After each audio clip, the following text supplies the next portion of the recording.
Hoje vamos falar sobre Revolução Chinesa e os seus impactos na Guerra Fria. Hum, o que vocês sabem sobre a China?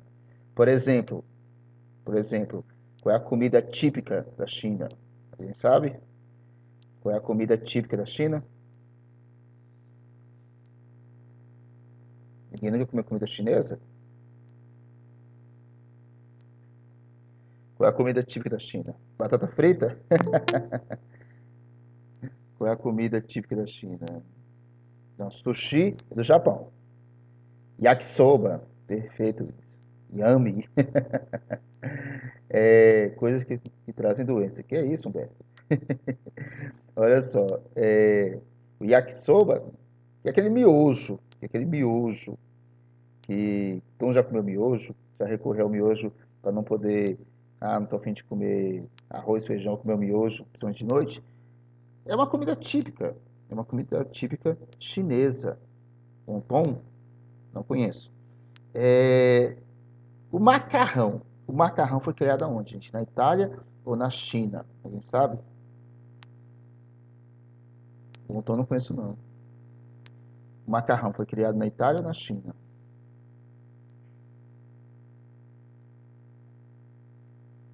Itália, eu acho. China, né?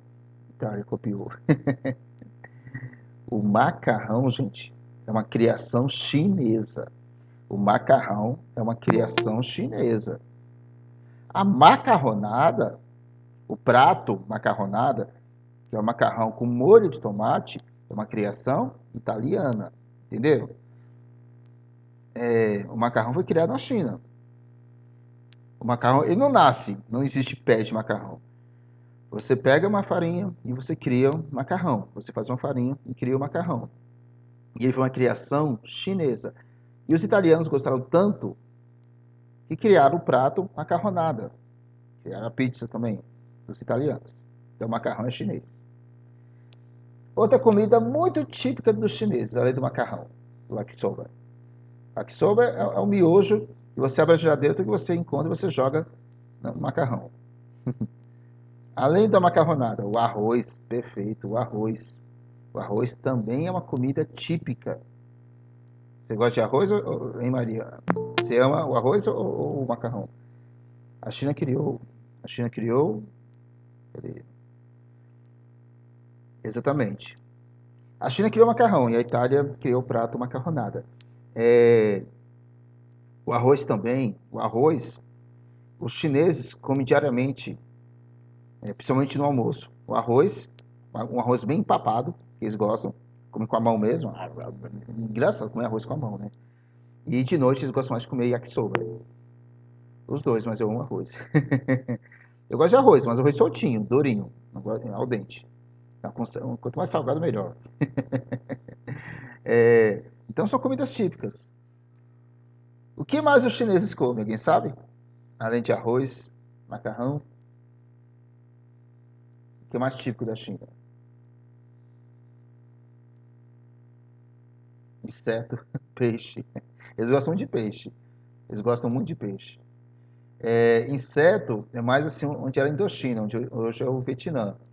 Eles comiam escorpiões, é, camarões. Não, camarão não é inseto, não. Morcego frito. Tem insetos, mas isso é mais a Indochina, onde hoje é o Vietnã. Eles pegavam inseto e passavam uma farinha bem salgada e fritavam no óleo bem quente. Dizem que é uma delícia. Dizem que parece batata frita. Dizem que parece batata frita. É uma música aqui. Cachorro, gente, olha só. Realmente, infelizmente, o interior chinês, frango xadrez também, muito bom. O interior chinês, eles comiam. Tinha alguns povos, não era toda a China, mas o interior chinês tinha cultura de comer carne de cachorro. Hoje é proibido. Hoje é proibido. Mas realmente, durante a história, um povo do interior da China tinha o costume de comer carne de cachorro. Hoje é proibido. Terrível, né? Ainda mais que esse cachorro, assim. Não, qualquer cachorro, sendo feio ou bonito, não pode matar para comer, né? Mas isso é um costume dos chineses que é proibido. Tá bom? Mas vamos lá. Chega de de eu conversar tanto, vamos ver sobre... Mas ainda tem países que comem. Mas é proibido, né? Ainda tem países que comem, mas é proibido. Tá bom? Então vamos lá, deixa eu botar aqui. Vamos falar sobre Revolução Chinesa.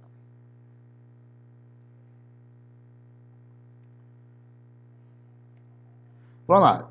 Gente, olha só. A história da China, a China junto com o Egito, são considerados os dois países mais antigos, as duas civilizações mais antigas do mundo.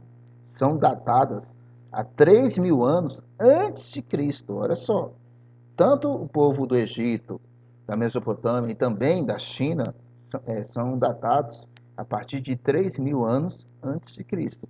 Então, se a gente for somar 3.000 anos antes de Cristo mais 2.000 anos depois de Cristo, nós temos 5.000 anos de história chinesa. Então, a civilização chinesa tem uma história de 5.000 anos. Olha só, gente. Olha só. E o que acontece? A China, por esse longo período de 5.000 anos, 90% foi governado através de um império. Você tinha um imperador chinês que governava toda a China. Lembrando que a China, gente, é o terceiro maior país do mundo. A China é o terceiro maior país do mundo. Primeiro é a Rússia, segundo é o Canadá, depois vem China, Estados Unidos e o Brasil. Então, o território chinês ele é muito grande. E ele assim, engraçado que a metade dele é de florestas e a outra metade é desértica. Gente, tá barulho aí pra vocês?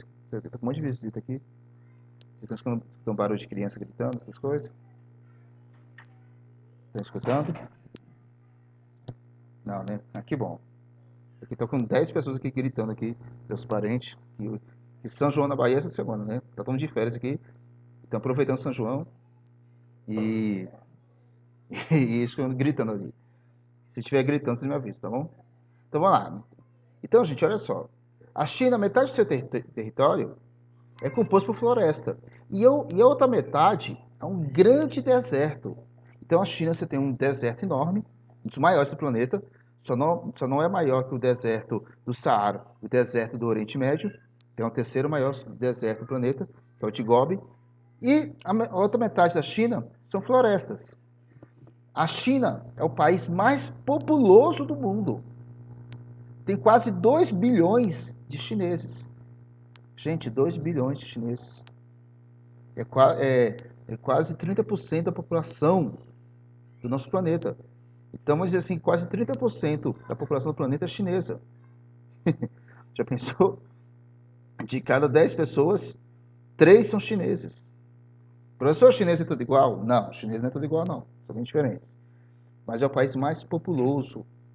Gente, a população chinesa é 10 vezes maior que a população brasileira. Imagine. O Brasil é quase do mesmo tamanho da China, é pouca coisa menor. Mas imagine ter 10 vezes a mais a população do Brasil. Para tu ver como a China é bastante povoada. Mas fica a maioria no litoral, na parte mais verde. A China também tem 2 rios que são considerados um dos maiores do planeta, junto com o rio Nilo, que passa na África, aí do norte da África, pelo Egito, junto com o rio Amazonas, que passa pelo Brasil, Peru, Bolívia, sem contar desse segundo filho, exatamente. A China tem 2 rios bem importantes, que é o Rio Amarelo e o Rio Azul.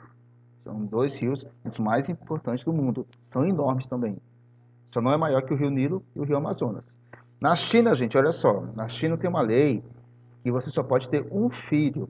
Quer dizer, um casal só pode ter um filho. Não é permitido você ter um segundo filho, devido à superpopulação chinesa. O que acontece que nos anos 70, até hoje, o aborto é legalizado na China. Então, muitas mulheres engravidam, mas só se for primeiro, isso que eu vou falar, exatamente. Na China, gente, o aborto é legalizado. Paga multa. Se tiver segundo filho, paga multa. Exatamente. muitas mulheres acabam buscando a técnica do aborto, porque acaba tendo um segundo filho e não quer pagar a multa. O que acontece é que a China, nos anos 70, nos anos 80, os casais preferiam homens. Então houve uma superpopulação masculina dos anos 70 e 80. A partir dos anos 90, eles perceberam que 70% da população era masculina e 30% era feminina. E eles estão revertendo a situação. Você tem o dobro de homens na China. Eles estão revertendo a situação para poder agora os casais buscar somente do sexo feminino. O que acontece na China, como a técnica do aborto é legalizado, quando a mulher engravida pela primeira vez e vê que é um menino, muitas vezes ela busca a técnica do aborto para buscar um segundo filho, que muitas vezes pode ser uma menina. Entenderam? Então, isso são características da população chinesa. Vamos lá. Então, a China era um império. E nós vamos descobrir quem é o último imperador da China. O último imperador da China, esse bebezinho aí, que cresceu até os 25 anos, esse jovem aí. O que acontece? A China passou quase 5 mil anos na sua história como imperador, em que o imperador governava toda a mega população chinesa. Mas isso vai começar a mudar a partir do século XX. Em 1911, vários grupos compostos por comerciantes, compostos por guerreiros, que já nós vamos descobrir, começam a pressionar e derrubar o último imperador chinês. Eles não queriam mais uma monarquia, não queriam mais uma pessoa ditando as regras. Eles queriam participar do jogo político. Nessa dinastia, nesse império, atualmente a China ainda tem a lei do filho único. Tem sim, Humberto, ainda tem. Então, assim, nesse império chinês, o que acontece? O imperador morria e seu filho assumia. O imperador morria e seu filho assumia. E ficou assim durante 5 mil anos. E o imperador, com todos os privilégios que podia ter na China, sendo que a maioria da população era pobre. Então, vários grupos, por comerciantes, guerreiros, que já vou apresentar, resolvem derrubar o imperador. Deixa eu passar aqui um vídeo para vocês verem do último imperador da China. Já viram esse filme? Esse filme é excelente. O último imperador da China. Só um minutinho, deixa eu botar aqui.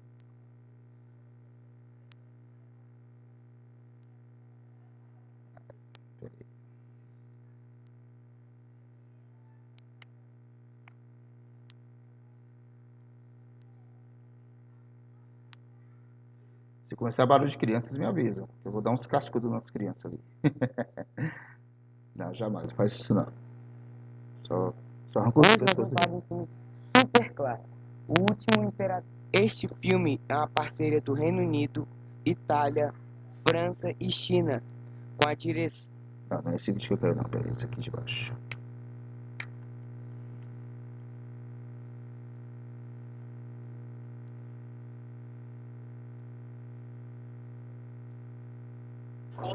A China.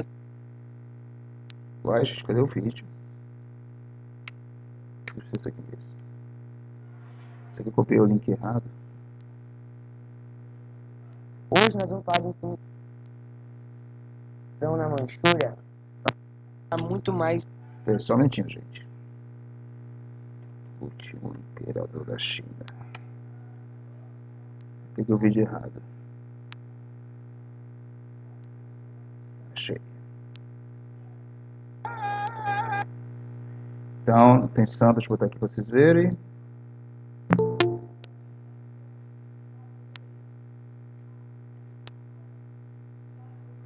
Deixa eu preparar aqui. Pronto, deixa eu passar aqui o vídeo para vocês do último imperador da China. 3 minutinhos, tá bom?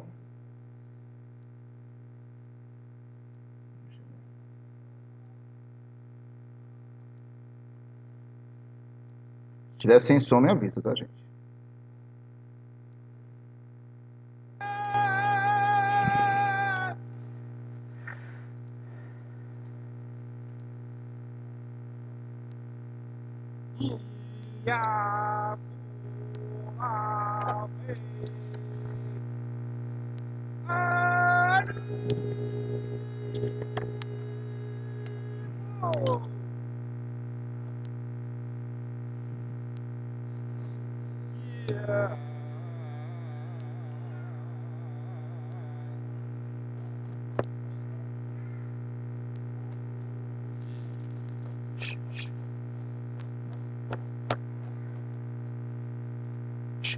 Vai terminar logo.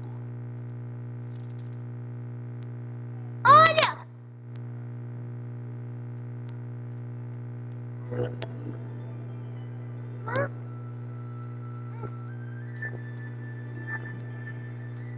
Olha!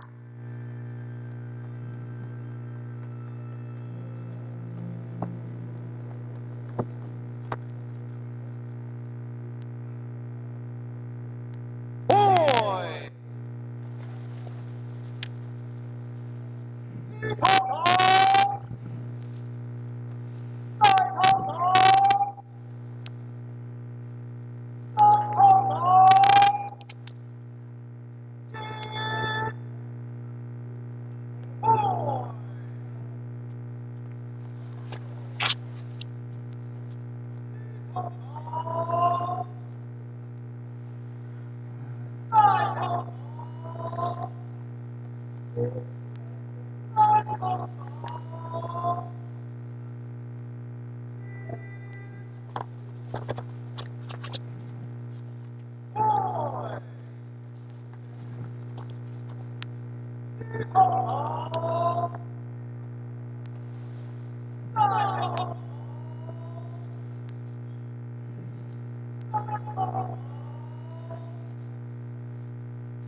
Grilo! Grilo!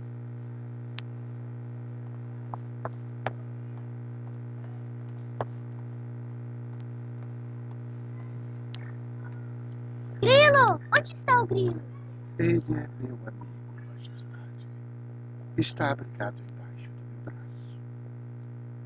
Me fez companhia na viagem até aqui. Ah, veja. Ele está lhe fazendo uma reverência. Agora ele pode ser o grilo do imperador.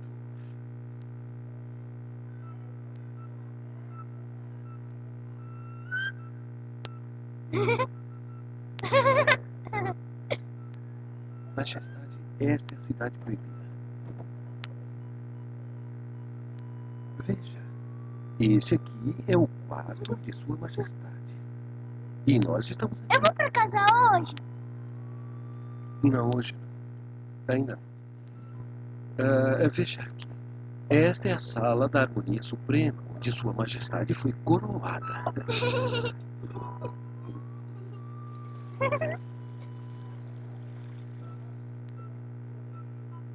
Darei a Sua Majestade o portão de Márcio. Eu vou te dar o portão Márcio. Sim, sim. E Palácio do Céu sem nuvens. Majestade, seu banho imperial está pronto.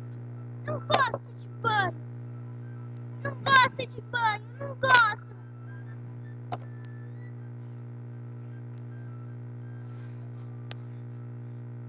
Mais coalhada hoje, nada de carne.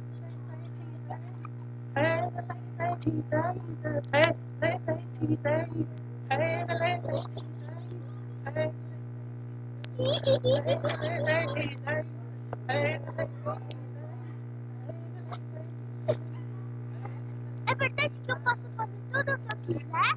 Naturalmente, Majestade, tudo o que quiser. É o Senhor dos 10.000 anos.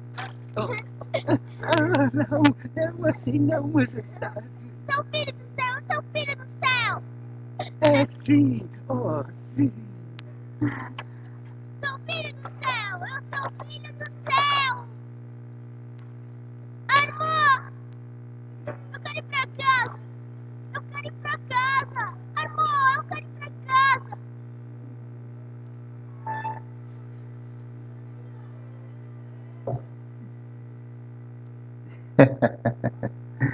Assistiram? O que acharam? O que vocês conseguem destacar aí de importante nesse vídeo? Por que que ele não pode ir para casa? Entendi, foi nada. Entendeu, não? Ali é quem? Ali é o último imperador da China. Ali é o último imperador da China. Ele assumiu quando era bebê. Seus pais morreram e ele assumiu quando era bebê. E o que acontece? A criança, na sua inocência, não entendia nada. Era o último imperador da China. A criança era o último imperador da China. É o imperador Qing. E esse imperador, na sua inocência, não entendia nada que estava acontecendo. Você vê que na cerimônia em que foi coroado imperador, que estava toda a realeza lá no palácio, reverenciando o imperador, e ele começou a brincar. Ele andou correndo, andando no meio da realeza, dos súditos, e sem entender nada. Aí achou um grilo, achou bonitinho. Nós tomar banho lá e brincando, não sei, eu posso fazer tudo, eu sou filho dos céus. Estava brincando, jogando água nos seus funcionários. E é uma parte engraçada, né? Que vocês viram que num pote ele estava defecando, né? Suas fezes. E um dos súditos teve que cheirar para ver o que ele estava comendo, para poder equilibrar mais sua comida. Menos farinha, põe mais isso na comida. Interessante isso. E o que acontece? Como eu te falei, parte da população chinesa é muito pobre. Parte da população chinesa é muito pobre. E eles não aceitavam que a dinastia vivesse com todo esse luxo. Daí vai nascer a grande Revolução Chinesa, que vai derrubar o Império Chinês. Uma coisa bem interessante, que eles falaram sobre a Cidade Proibida. O que é a Cidade Proibida? Eu estava mostrando lá, é um bairro gigante, é o bairro da realeza do imperador. A Cidade Proibida é como se fosse do tamanho de Brasília. E lá tem vários prédios. Ele mostrando, aqui vai ficar sua casa, aqui vai ficar seu quarto, e a criança brincando. Até hoje, a Cidade Proibida existe.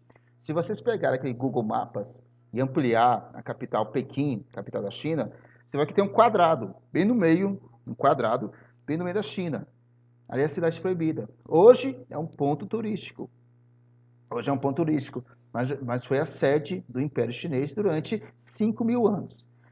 Mas quem foi que fez essa revolução? Deixa aqui, botar aqui nos slides. Quem foi que fez essa revolução? Deixa eu mostrar aqui. Olha só. Vai começar por um partido que esse nome, Kuomintang, quer dizer nacionalista. Vai ser o Partido Nacionalista. Kuomintang quer dizer Partido Nacionalista. Então, vários grupos, principalmente de comerciantes, vão se juntar com os chamados os guerreiros chineses que viviam no sul, e vão tomar o poder da China. Vai ser uma guerra civil em que eles tomam o poder da China.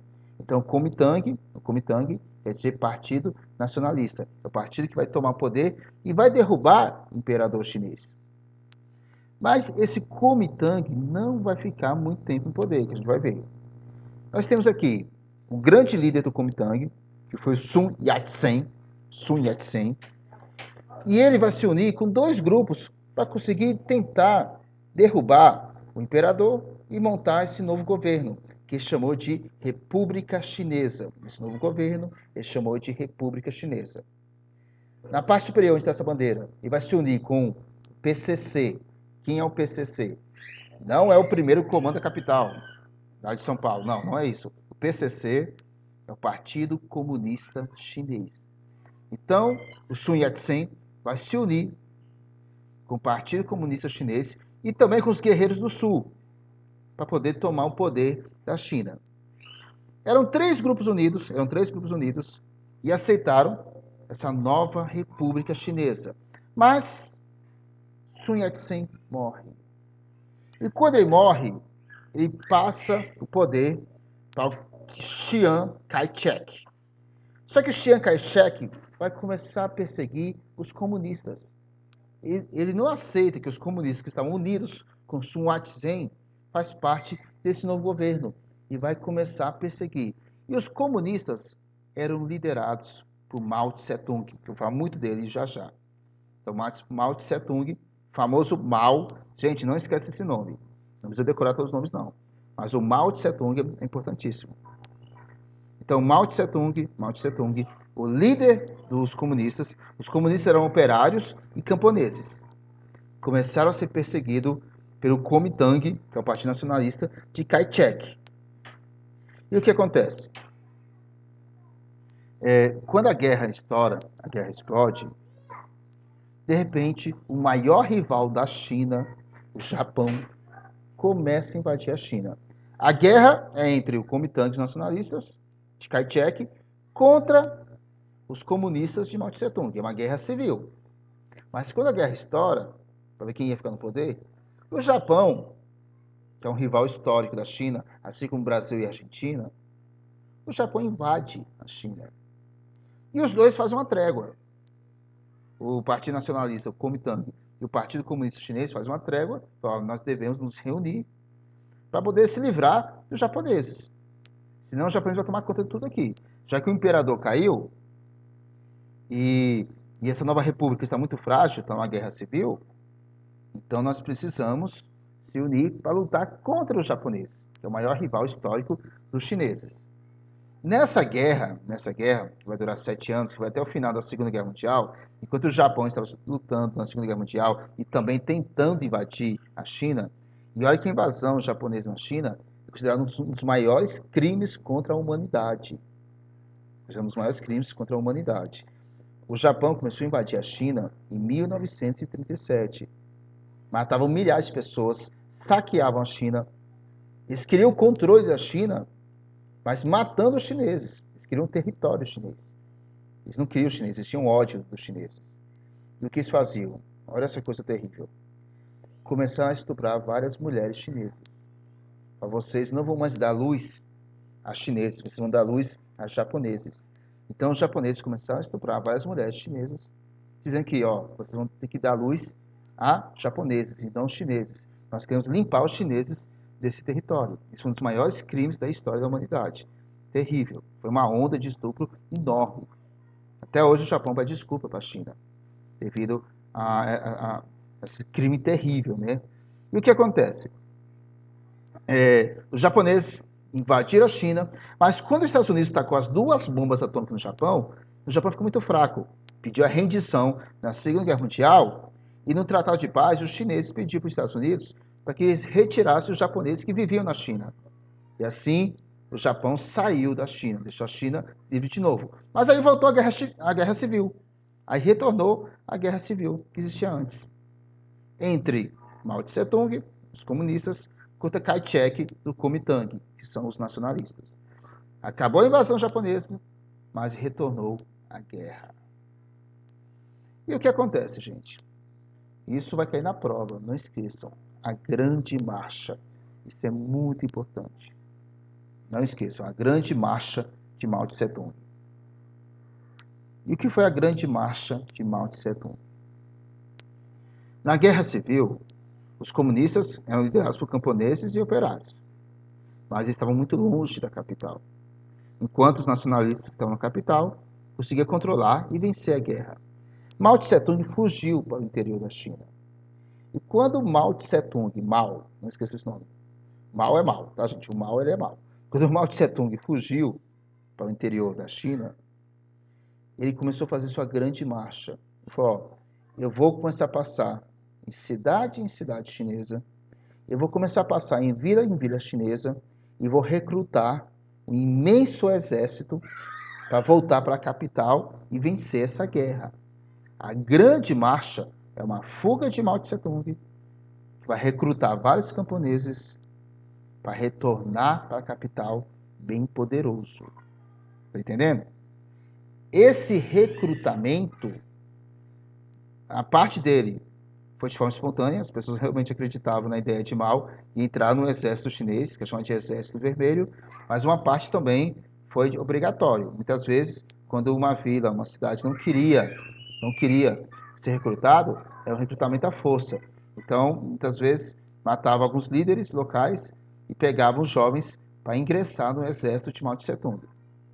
Então, ele fez essa grande marcha, diz que ele andou 5.000 quilômetros nessa grande marcha, Gente, 5.000 quilômetros é você sair de uma ponta do Brasil e na outra ponta e voltar. O Brasil tem 3.000 quilômetros de extensão, norte, sul, leste, oeste. É você ir e voltar ao Brasil. Olha o tanto que ele andou. Eu acho que isso levou 10 anos, tá, gente? Isso levou 10 anos para poder fazer essa grande marcha. E foi e retornou para a capital, com um exército enorme. Quando o Kuomintang viu que não tinha como lutar contra ele,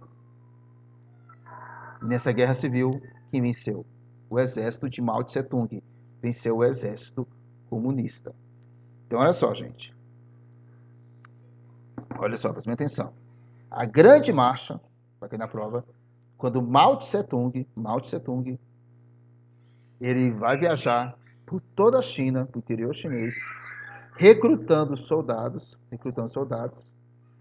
para que simplesmente voltasse para a capital e vencesse a guerra. Tranquilos? Entenderam? E o que acontece? A vitória de Mao Tse Tung vai nascer assim um novo governo. Amanhã eu faço revisão, Felipe. Amanhã é a revisão da prova, tá? Pessoal, estão entendendo essa primeira parte? Estão entendendo? Eu sei que é muito nome chinês, muito nome complicado. Mas entenderam como é que Mao Tse Tung chegou ao poder? Isso que é importante. Através da grande marcha. Vou escrever aqui, ó. Para vocês não esquecerem. Grande marcha de Mao Tse Tung. Através da grande marcha, o PCC, que é o Partido Comunista, vence a guerra civil e chega ao poder. Então, isso é importantíssimo, tá? Maria Luísa está acostumada com nome difícil? Mas bem complicado esses nomes, né? Kai-shek, Sun Yat-sen, Mao Tse-tung. Mas o que eu quero que vocês se apeguem mesmo são o nome do Mao Tse-tung, tá, gente? Tá? Só o nome do Mao Tse-tung, que é importante. Então, tranquilo? Então, gente, Mao Tse-tung, através do seu exército vermelho, que é seu exército de operários, consegue chegar ao poder e assim, assim de fato cria a República Popular Chinesa. Esse é o nome oficial da China. República Popular da China. Alguém sabe qual é o nome oficial do Brasil? Alguém sabe qual é o nome oficial do Brasil? Da China é República Popular da China. O nome oficial do Brasil, que fosse o nome completo, é a República Federativa do Brasil. O nome completo do Brasil é República Federativa do Brasil. O Brasil, gente, nos anos 40, a China está comprando o Brasil. Tá não, é porque assim como os Estados Unidos nos anos 40, anos 50, nós tivemos uma, assim, vamos dizer assim, uma entrada muito forte de produtos americanos no Brasil. Hoje nós estamos vendo uma entrada muito forte de produtos chineses no Brasil. E lógico, como a China é um país muito rico, eles estão comprando vários tipos de atividades. Não está comprando, não. Isso faz parte do mercado mundial. Então, gente, olha só. O Brasil, nos anos 40, já foi chamado de Estados Unidos do Brasil. O Brasil já foi chamado de Estados Unidos do Brasil. Aí o pessoal achou muito feio. Aí, com 5 anos, mudaram esse nome. E voltou República Federativa do Brasil. Então, Mao Tse-tung criou a República Popular da China. E o que acontece? Vai nascer esse movimento chamado Desabrochar das 100 flores. 100 é o número, tá? Não é 100 flores, não, tá? É o Desabrochar das 100 flores. 100 é o número. O que acontece? Mao Tse-tung, a princípio, queria fazer um governo bem democrático. A sua proposta era fazer um governo democrático e que houvesse a participação popular no governo, em que eles pudessem participar do governo. Então, Mao Tse-tung, no começo, permitiu que as pessoas pudessem dar sua opinião e dizer principalmente o que estava errado na China. E deu poder de voz para a população. Então vocês vão poder dizer o que vocês gostariam que melhorasse na China e também pudesse criticar o governo. Mas o que acontece, gente? Quando você dá esse poder de voz para a população, muitos chineses fizeram críticas bem pesadas ao governo. Fizeram críticas bem pesadas, através dos jornais, através da rádio. E Mao Tse Tung não gostou dessas críticas pesadas do governo. E o que vai fazer? O que vai fazer, gente? O que vocês acham que vai fazer?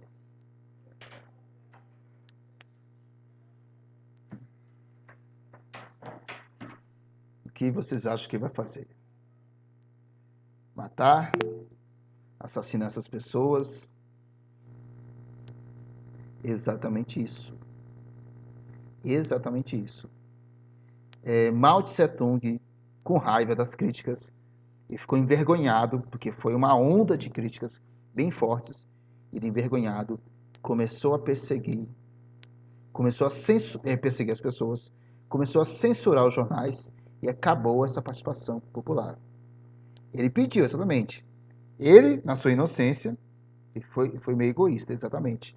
Ele, na sua inocência, aquela participação popular. Mas não conseguiu lidar com as críticas. Gente, jornal, olha só. No mundo todo, o jornal ele faz críticas a qualquer tipo de governo. Os jornalistas, eles têm um lema. Quem fala bem de governo é quem faz propaganda. Então, o jornal é realmente para criticar aqueles que estão no poder. Se aqueles que estão no poder têm todas as mordomias, todos os privilégios, prometeu 1000 coisas, se eles não cumprir, vai receber críticas mesmo. As críticas vão bater forte mesmo. O que acontece é que Mao Tse Tung não conseguia se lidar com essas críticas e começou a censurar os jornais. Começou a perseguir os seus opositores. Mas não só perseguia, ele prendia e muitas vezes torturava essas pessoas. Por que você está falando mal do governo chinês? Por que você pensa desse jeito? E aqueles que muitas vezes eram resistentes às suas ideias acabavam sendo assassinados, acabavam sendo mortos. Gente, milhões de pessoas morreram. Milhares de pessoas foram perseguidas e morreram porque simplesmente criticavam o governo chinês. Então, quando Mao Tse Tung entra no poder, que a população fez uma grande festa, aí a China agora é do povo, com alguns anos, começa a mostrar sua verdadeira face bastante cruel, de uma ditadura bastante cruel. Aí ele cria um projeto chamado de O Grande Salto Chinês. Ele cria um projeto chamado de O Grande Salto Chinês. A ideia é de quê?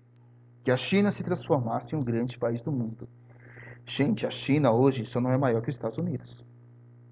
A China hoje só não é maior que os Estados Unidos. Os países mais poderosos, mais ricos do mundo são os Estados Unidos, a China, o Japão, a Alemanha. São os 4 países mais poderosos e mais ricos do mundo. Pensou o Brasil vai chegar lá? Impossível. O Brasil chegar lá é impossível. Você pode botar qualquer pessoa no poder que não chega.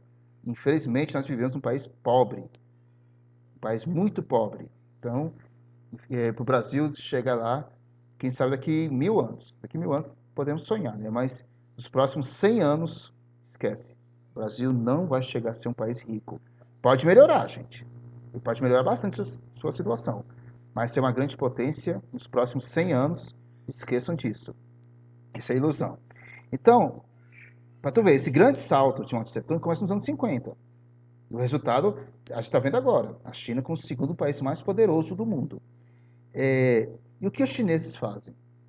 Mao Tse Tung começa a tomar todas as terras dos camponeses, começam a tomar todas as indústrias, dizem que tudo tem que pertencer ao Estado.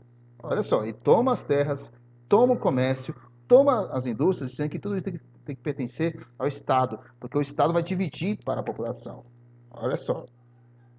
Houve essa divisão? Não.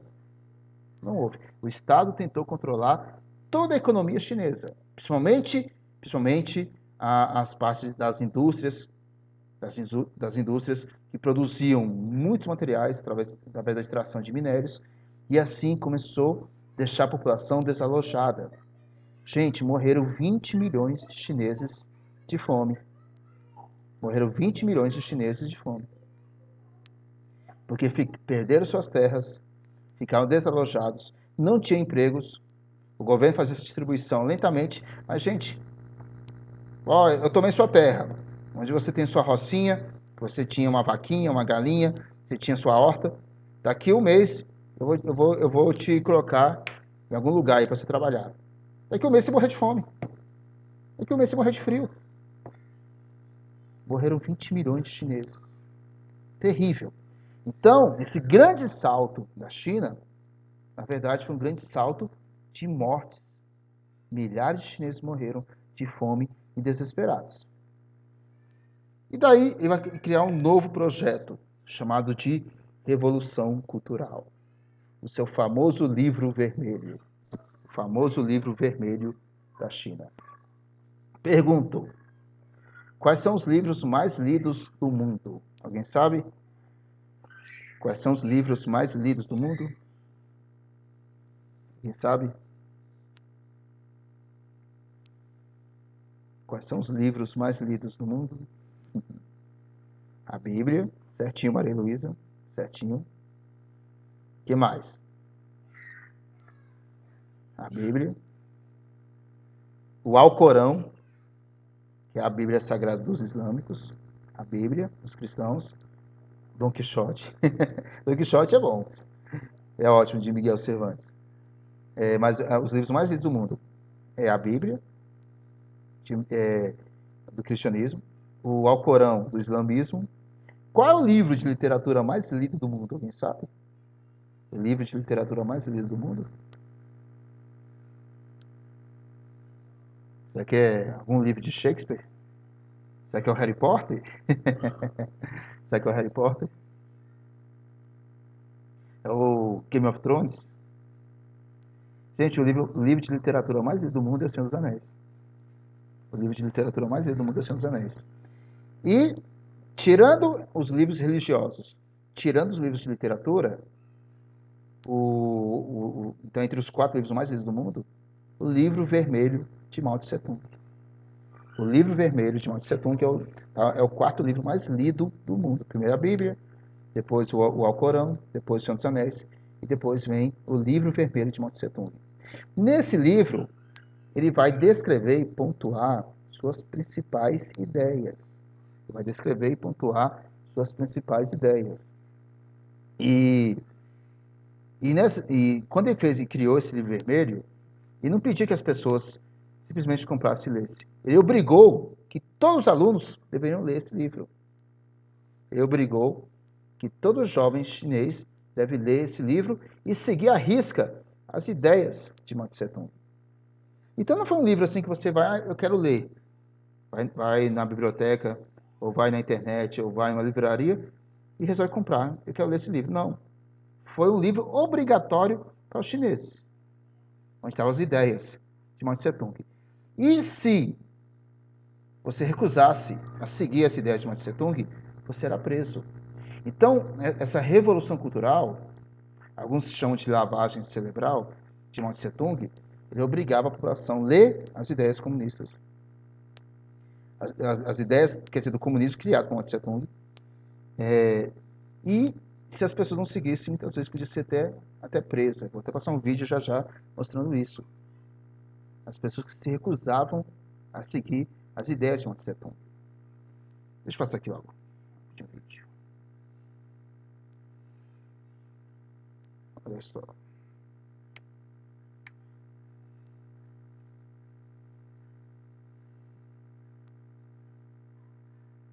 Olha o que acontece. Vocês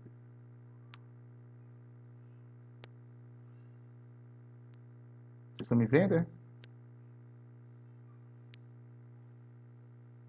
E compartilhando.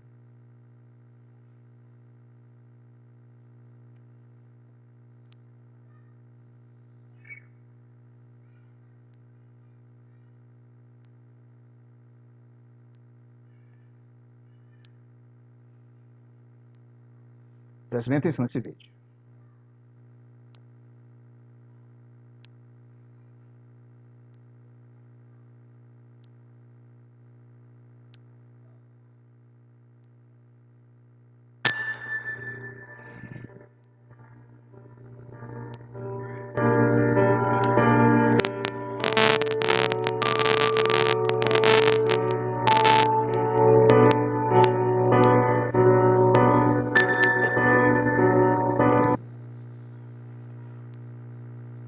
Que maravilha, eu adoro quando isso acontece.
Gente, essa imagem correu o mundo. Essa imagem correu o mundo. E sabe o que aconteceu com esse estudante? Sabe o que aconteceu com ele? Alguém sabe?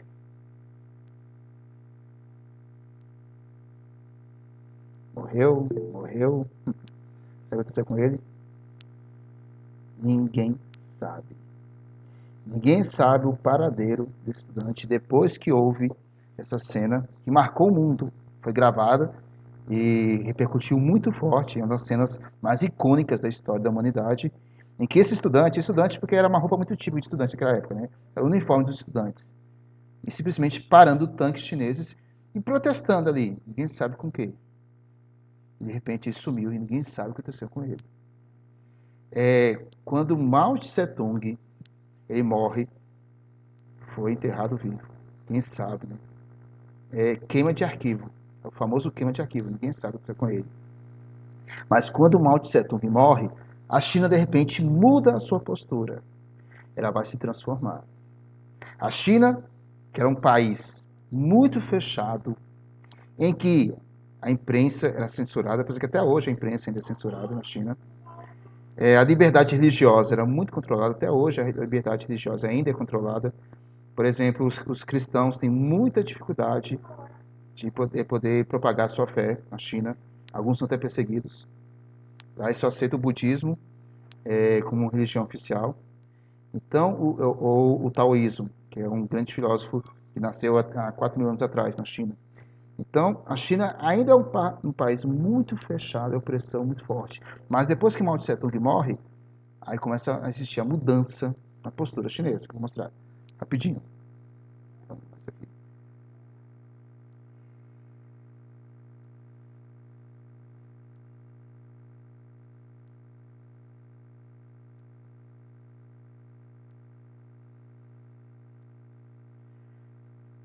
Depois que Mao Tse-tung morre, começa o processo de abertura econômica.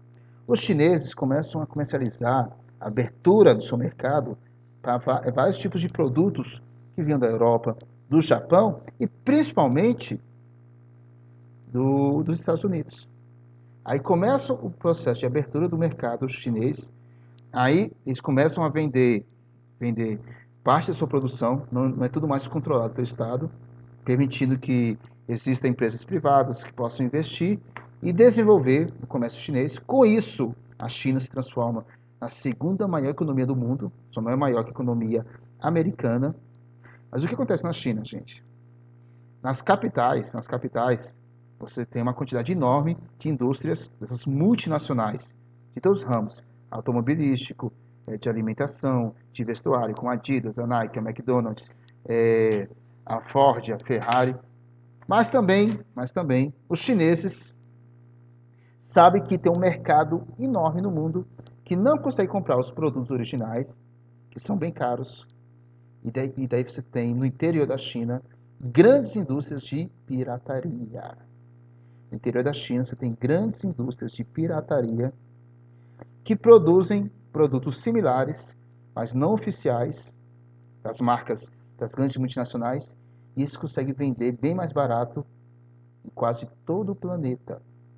Não só no Brasil, mas nos Estados Unidos, na Europa. Então você tem uma onda de produtos chinês muito forte no mundo todo. Principalmente brinquedos, tênis, celulares, que eles produzem uma qualidade muito inferior, mas conseguem vender para o mundo todo. Vários países têm leis tentando restringir a entrada desses produtos, mas não conseguem. E quando restringe, aí você tem que nem o Paraguai ali. Alguém já foi no Paraguai? Ali na cidade del Leste, em Foz do Iguaçu, eu tive a oportunidade de conhecer, uns 3 anos atrás. Alguém já foi lá? O que acontece? Quando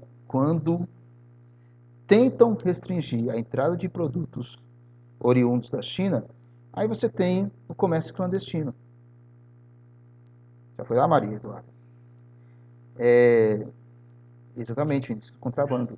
Quando você tenta restringir, você tem o contrabando, o comércio clandestino.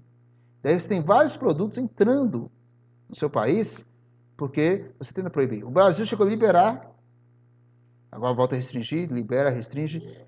O que acontece é que os produtos chineses de péssima qualidade, bem mais baratos, conseguem vender bastante, principalmente no Brasil. Não somente no Brasil, mas no mundo todo. Mas, enquanto você tem uma economia totalmente liberal, aberta, você tem um governo ditatorial. O governo ainda continua na mão do Partido Comunista Chinês. Eles não aceitam um processo de abertura. Eles não aceitam a democracia.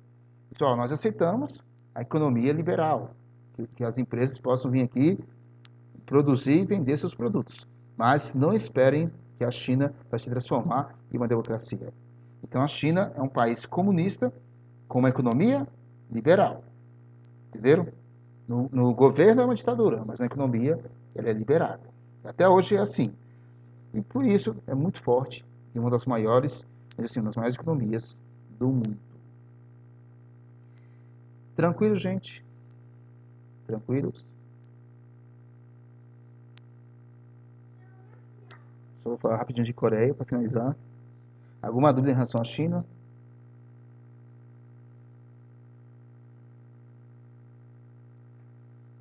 Alguma dúvida? Acho que é uma das maiores economias pirateando. Mas o que acontece é que assim, a China, gente, as indústrias chinesas é muito forte de tudo.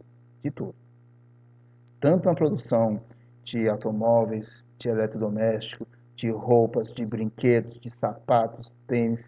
Ela é muito forte em tudo. Ela só não é maior que a economia americana, mas ela é muito forte, muito poderosa. Não é só de pirataria, tá, gente? A China é o país que mais realiza assim, produtos piratas, produtos similares, com baixa qualidade, com valor menor de mercado. E isso a China é campeão. Mas vários países do mundo faz isso também. Mas a China é que mais faz. Mas não é só a pirataria da China que se destaca, tá, gente? Eu vou falar de Coreia rapidinho, tá? 10 minutinhos eu falo de Coreia e finalizo, tá, gente? Alguma dúvida?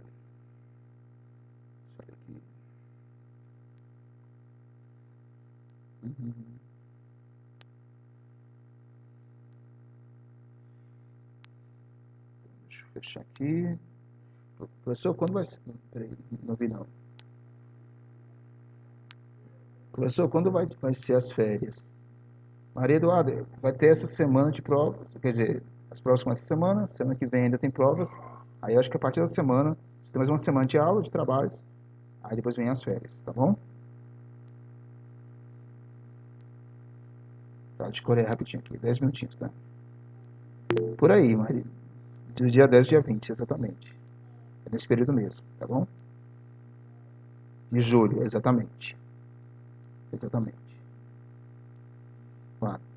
Deixa eu mostrar aqui a Coreia rapidinho, aí eu dispenso vocês. Outro momento marcante na Guerra Fria foi a Guerra das Duas Coreias.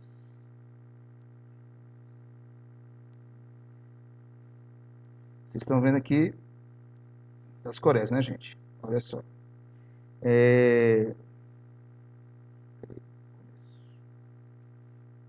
O que acontece? Hoje nós temos dois tipos de Coreia. A Coreia do Sul e a Coreia do Norte. Essa bandeira com a estrela vermelha é a bandeira da Coreia do Norte. Essa bandeira de baixo, que tem uma bola dividida no meio, entre azul e vermelho, é a bandeira da Coreia do Sul. Aonde está a Coreia? A Coreia, gente, é uma península da China, tá vendo aí? A Coreia é uma península da China. E fica muito próximo do Japão. Então, a península é uma parte territorial que avança bastante para o mar. E ela fica menos de 200 quilômetros do Japão. Então, é mais perto, Coreia e Japão, é mais perto que Brasília e Goiânia, para você ter uma ideia. E o que acontece? A Coreia foi colonizada pelos franceses. Enquanto a China, na época imperial, teve uma forte presença de ingleses, na Península Coreana tinha uma forte presença de franceses. E depois da Segunda Guerra Mundial, quando iniciou a Guerra Fria, os franceses abandonaram a Coreia. Igualzinho que fizeram com o Vietnã. Lembram? O Vietnã também era uma colônia, dos franceses que abandonaram e acabou gerando uma guerra civil entre o norte contra o sul. Aí foi a mesma historinha, gente. Os franceses, após a Segunda Guerra Mundial, abandonaram a Coreia. E você tem o norte influenciado pela China comunista e o sul influenciado pelo Japão capitalista. Essa península coreana, o norte influenciado pelo comunismo e o sul influenciado pelo capitalismo, vai gerar a guerra das duas Coreias. Vai gerar a grande guerra das duas Coreias. E o que acontece nessa guerra? Uma coisa interessante, que teve um vai e volta, né? Teve um período marcado por vitórias comunistas que quase controlou toda a península. Depois teve um período marcado por vitórias capitalistas que quase controlou toda a península. Mas quando chegou em 1951, eles perceberam, o mundo percebeu, que essa guerra podia se transformar igualzinho uma guerra do Vietnã. E o que fizeram? O Vietnã, os Estados Unidos saiu e os comunistas dominaram todo o Vietnã e até hoje o Vietnã é um país comunista. No caso da Coreia, o mundo resolveu simplesmente dividir a Coreia em dois pedaços. O norte, comunista, e o sul, capitalista. Até hoje, você tem duas Coreias. A Coreia do Sul, democrática, capitalista. A Coreia do Norte, que você tem aquele ditador Kim Jong-un governando. E é o país mais fechado do mundo. É o país mais fechado do mundo. Você não sabe o que acontece com a Coreia do Norte. O Kim Jong-un, seu pai, quando morreu, o Kim Jong-un assumiu o poder, tem uns 2 anos, ele se aproximou bastante do Donald Trump, né? Disse que queria conhecer a Disney. Mas o problema da Coreia do Norte, que fica ameaçando o tempo todo com seus testes de mísseis de longa distância, assustando o Japão e a Coreia do Sul. Gente, é tão fechado, e eles fizeram essa divisão tão mal feita, que de repente teve irmãos que ficaram em lados diferentes, que até hoje não conseguem se falar. Então você tem, o meu irmão, está na parte norte e não tem notícia se está vivo ou está morto. Porque é um país extremamente fechado. Então, gente, a Coreia, que houve essa divisão, até hoje você tem um lado capitalista e um lado comunista. O lado capitalista muito rico, Coreia do Sul é um país riquíssimo, e o lado comunista ninguém sabe o que acontece. E daí você tem um ditador controlando até hoje. E quando o Kim Jong-un conversou com o Donald Trump, que achou que ia estourar uma grande guerra, na verdade, Donald Trump acabou aceitando Kim Jong-un continuar no poder. Ninguém sabe quando isso vai mudar e até quando a Coreia do Norte vai se transformar em um país ditatorial e fechado. Muita gente deseja que haja um processo de abertura. Para saber o que acontece lá dentro, como estão os parentes, principalmente dos coreanos do Sul, e que ele se transforme pelo menos um país mais aberto como a China se transformou. Então essa é a grande esperança. Tranquilo, gente, foi rapidinho de Coreia para fechar o nosso conteúdo. Eu não vou cobrar nada de Coreia, tá?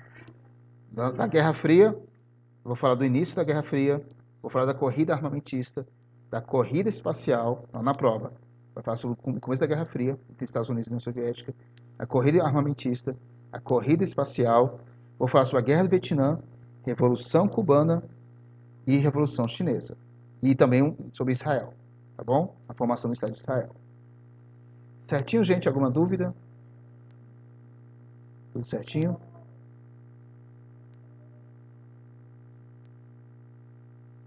Beleza. Então amanhã, nossa revisão. Aí vocês só vão estudar pela